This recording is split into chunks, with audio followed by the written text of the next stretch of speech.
question for you. What do you call this?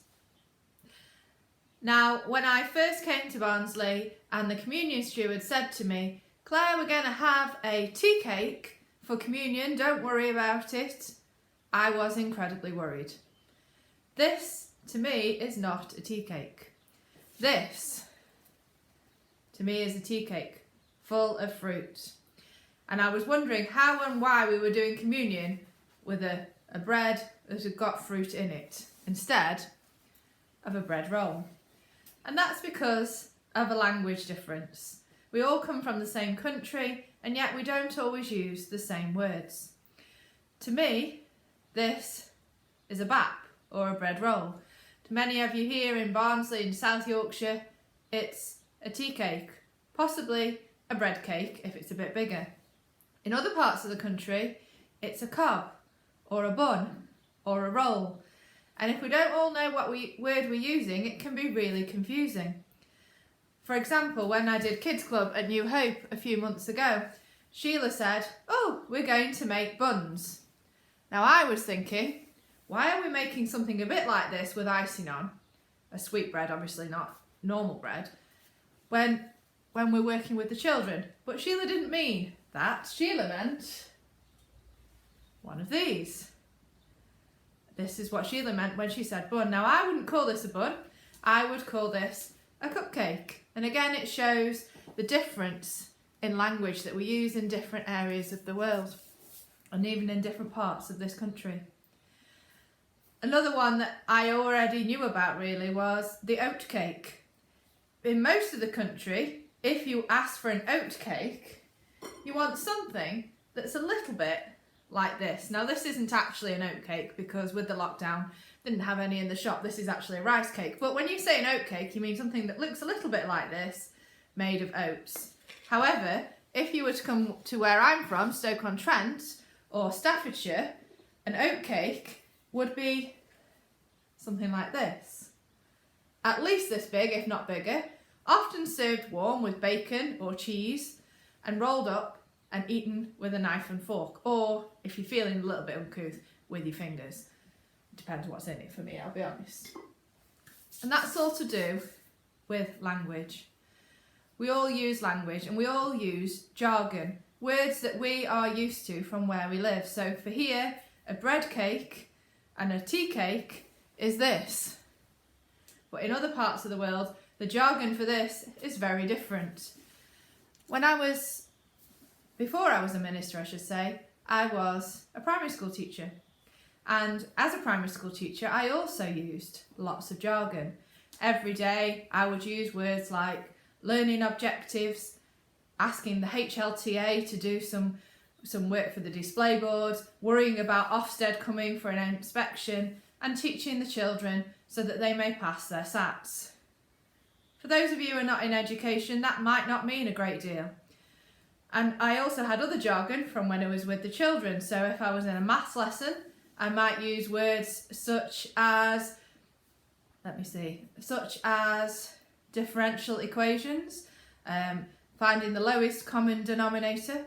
Or if I was in an English class, I might be talking about prepositions and conjunctions and subordinate clauses.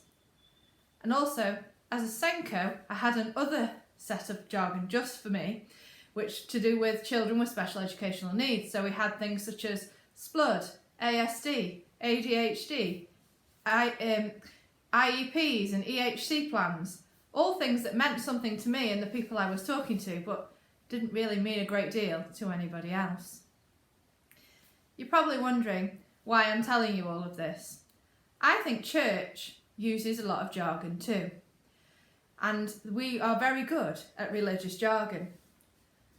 Some of the jargon we might use, you may not use these words on a day-to-day basis, but some Christian theologians might use words like this one, eschatology, meaning the study of the end times. Or even they might use the word ecclesiology, about the church. Okay, we might not use those as ourselves an everyday language, but there are jargon words that we use in church most Sundays. Some of those words include salvation, or conversion. Now we might think we probably won't use those when we talk to people outside the church, but there are words that we do use outside of the church that mean something to us that don't always mean things to the people we talk to outside. So for example, we talk about the Incarnation. In the Incarnation at Christmas. Not many people understand what we mean when we say that. One that we use quite a lot, sin. Now some people might know what we mean by that, but I suspect a lot of people have a misunderstanding of that word. We talk a lot about communion. Often we say Holy Communion. And for people outside the church, they have no idea what that word means. And another one, which Christians struggle with, let alone people outside the church. Grace. I wonder if you were asked to explain those words to somebody who'd never heard of them before. What would you say? And why am I telling you this? In the passage we heard from Acts, we heard Paul talking to the people of Athens in the Areopagus. This was a place where the Greeks liked to gather together and talk about religion and business and legal matters. They were intelligent people and they had their own jargon, what the words that they used to talk about religion, about business and about different matters that affected their society. It's interesting that Paul didn't sit in a synagogue waiting for them to come to him. He went to where they were. He went to the Areopagus and he went to talk to them in the language, the jargon that they knew. When they were there, he looked at all the different idols that were there and he pointed out one to an unknown God. The unknown God was the one that they didn't really understand. And when Paul is talking to them at the Areopagus, he doesn't use Christian jargon or Jewish jargon, because the people he was talking to were the people of Athens and they were used to debating in a very different language, and he used their language, their jargon, to talk to them. He talked to them about the unknown God, praising them for all the things that they did well when they were talking about religion. He talked to the people about the God who is unknown, the God who is the creator of heaven and earth, something that they would have understood. A God that did not live in a temple of stone. Again, a concept that they would have understood. He uses the words of their poets to get things over to them, that we are the offspring of God. And he uses jargon that they would understand, not words that he would have used with Jews or Christians. When Paul's talking to different people, he uses different language. When he's talking to the Gentiles, he uses a very different language than he does when he's talking to Peter or the Jews. And I think we can learn a lot from Paul. This period of lockdown that we're in is giving us a unique opportunity to share with people in a new way. For example, we're doing this service today online. We're doing video chats over Zoom. We're talking to our neighbours over the fence when we're doing Clap for Carers. We are now in the same place as other people are. We're not in our stone buildings because we can't go in them. We're not hidden behind closed doors. But that doesn't mean we shouldn't be talking to people about God. And now we are encouraged to do it in their place, not ours. But we also need to think about the words that we use. We should be talking to God in their place, but using their jargon. There's no point talking to people about incarnation, salvation, sin and grace, unless we can understand it and explain it in words that they will understand. Paul used the technical language of the Athenian elders to discuss with them.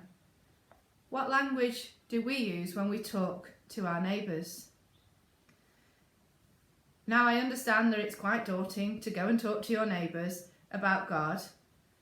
And if you think about the gospel reading that we heard that Jesus promises the coming of another advocate, the Holy Spirit, who will help us, who will give us strength, who will be with us and give us the words that we need. Jesus explained in that passage that the advocate is neither seen or understood by those who don't know, but through the Holy Spirit we will find the strength and the jargon, the words that we need to talk to people wherever they are. I'm going to finish my message with a challenge for you. I want you to think about the language you're going to use to share God with a neighbour. When you've thought about it, you could post it, if you're on Facebook, in the comments section below the videos. Or if you're on the website, feel free to email it to me. What words, what language would you use to share God with your neighbour, using jargon that they will understand? I pray that as you go into this new week, you will find the strength of the advocate who will be with you, encouraging you and giving you the words that you can share something of our God with your neighbours. Amen.